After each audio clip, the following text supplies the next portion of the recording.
पिछली बार हमने सूची बनाई कि मेरे पास क्या है। ये एआई एनालिसिस बटन क्या करता है? ये आपकी सूची के हर शेयर को जांचता है और हर एक पर एक फैसला देता है। ये ठीक है, इस पर नजर रखनी है, या कुछ गड़बड़ है। और हर एक के लिए ठीक ठीक कारण भी दिखाता है। क्या ये फैसला कोई एआई करता है? नहीं, और ये अहम बात है। फैसला कोड में लिखे तय नियमों से निकलता है, किसी भाषा मॉडल से नहीं। एआई बातों को आसान शब्दों में बता सकता है, पर वो आपका रंग तय नहीं करता और कोई संख्या नहीं बनाता। ये जानबूझकर है, नियम जांचे जा सकते हैं, मॉडल की राय नहीं। आ गया। हर शेयर के सामने एक रंगीन शब्द है। 5 संभावित फैसले। स्ट्रॉन्ग यानी सबूत साफ इसके पक्ष में हैं। ओके यानी कुछ गलत नहीं। ऑब्जर्व यानी कुछ है जिस पर ध्यान चाहिए। क्रिटिकल यानी अभी देखिए, आज ही पढ़िए। और पांचवा। अननोन मतलब ईमानदारी से फैसला करने लायक जानकारी नहीं थी। ध्यान दीजिए, ये अपने आप में एक फैसला है, हम चुपचाप इसे ओके नहीं कह देते। जवाब के भेस में अंदाजा न जानने से भी बुरा है। कोने में 1% भी है। वो डेटा कवरेज है, कितना इच्छित सबूत हमें असल में मिला। थोड़ी देर में इसे ठीक से खोलेंगे। मैंने डिटेल्स पर क्लिक किया और पूरा डायलॉग खुल गया। पहले कारण की पंक्तियां पढ़िए। हर एक, हमें मिली एक बात के बारे में एक सीधा वाक्य है। 200 दिन के औसत से नीचे चल रहा है। 9 दिन में नतीजे आने हैं। नकारात्मक खबरों का झुंड, वगैरह। क्या ये किसी क्रम में है? सबसे अहम पहले, अगर आप सिर्फ एक पंक्ति पढ़ें, तो सबसे ऊपर वाली पढ़िए। ये बार मेरे लिए नए हैं। ये उस रंग के पीछे का गणित है। 7 नियम समूह, trend, momentum, catalyst, news, valuation और फंडामेंटल्स, सेक्टर, और आपकी अपनी पोजीशन। हर एक दिखाता है, उसने कितने अंक जोड़े या घटाए। हरा दाईं ओर, लाल बाईं ओर। दाया शेयर के पक्ष में, बाया खिलाफ। और ये सब जुड़कर ऊपर दिखाया गया कुल बनते हैं, तो आप हमारा हिसाब खुद जांच सकते हैं। इसे दिखाने का यही मकसद है। इस पंक्ति में बार की जगह लिखा है नो डेटा। उस समूह के पास जांचने को कुछ था ही नहीं। गौर कीजिए, वहां शून्य नहीं लिखा।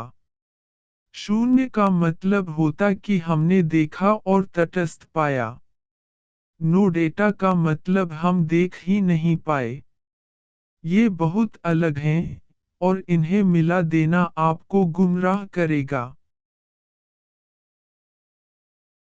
और ये टिक वाली सूची। ये वो है जिस पर फैसला टिका है। 6 स्रोत, भाव का इतिहास, फंडामेंटल्स, खबरें, घटनाएं, सेक्टर, सेक्टर का रुझान। टिक यानी हमें मिला। चेतावनी यानी नहीं मिला। इससे मुझे क्या फर्क पड़ता है?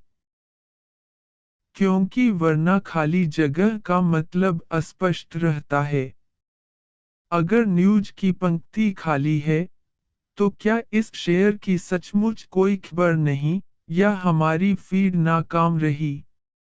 इस पट्टी के बिना आप बता नहीं सकते, और अगर बता नहीं सकते, तो पेज के किसी आंकड़े पर भरोसा नहीं कर सकते। तो इस प्रतिशत को सबूत के आधार पर भरोसा समझिए, शेयर पर नहीं।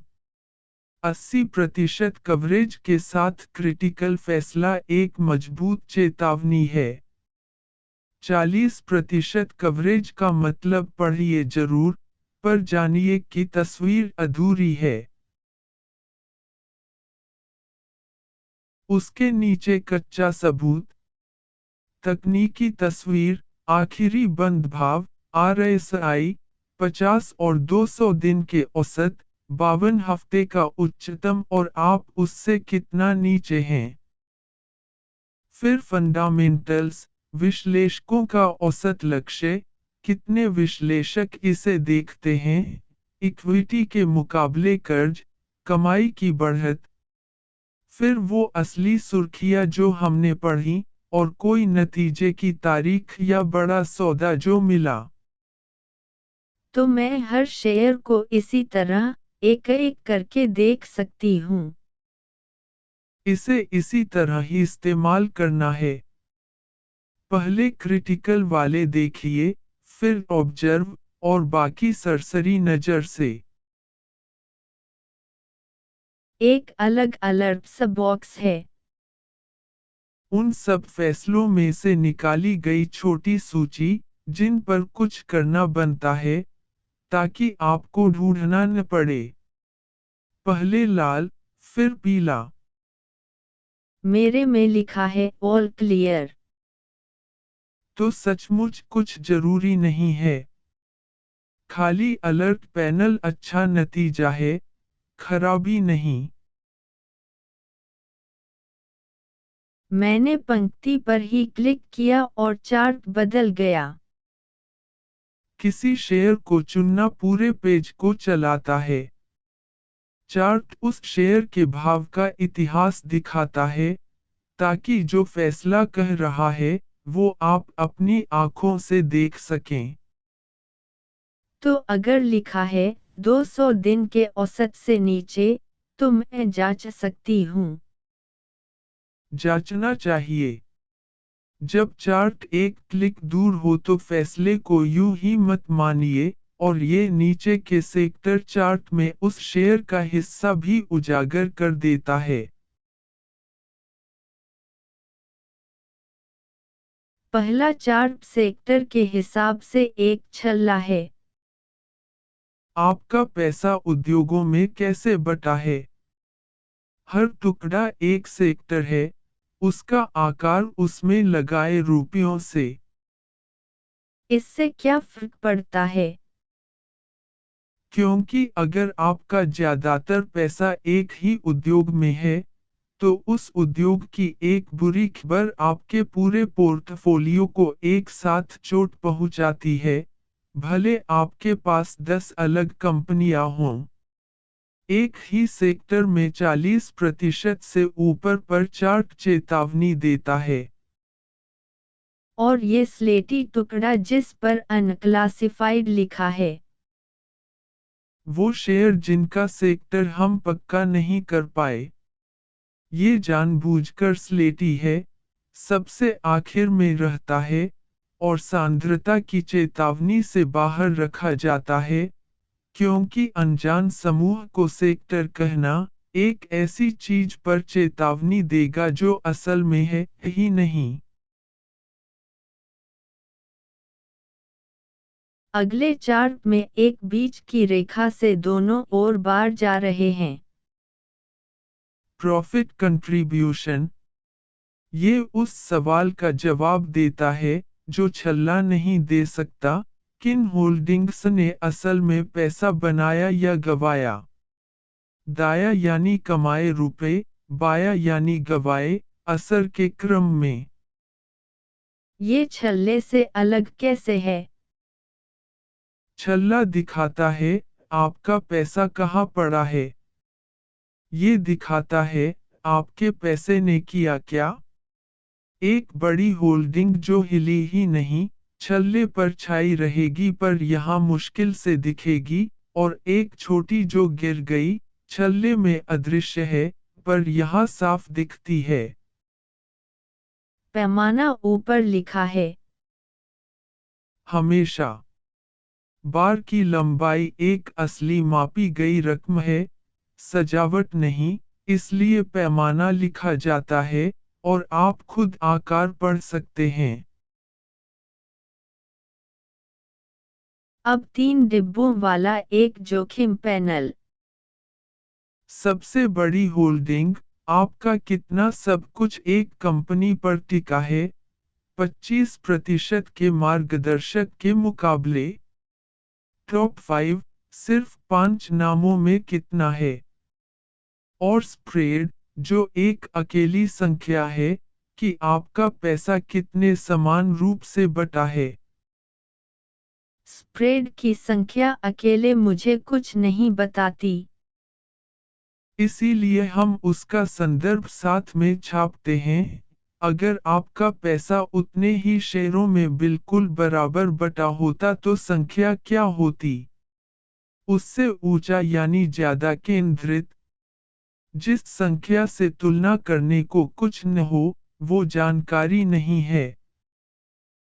नीचे, वही विचार सेक्टर के हिसाब से, हर बार अपने मार्गदर्शक के मुकाबले। और गौर कीजिए लिखा है, सिर्फ वर्गीकृत होल्डिंग्स पर मापा गया, अनजान वाले बाहर हैं, और वो बताता है कितने। आखिरी, ऊपर की ये अकेली पट्टी। आपके पूरे पोर्टफोलियो की सेहत एक पंक्ति में, पैसे के वजन के साथ। हर रंगीन हिस्सा उन रुपयों का अनुपात है, जो उस फैसले में हैं। पैसे से वजन क्यों? क्योंकि शेयर गिनना आपसे झूठ बोलेगा। 10 में से 2 क्रिटिकल सुनने में 20% मुसीबत लगती है, पर अगर उन 2 में आपका आधा पैसा है, तो असली आंकड़ा 50 है। ये पट्टी आपके जोखिम का सच बताती है।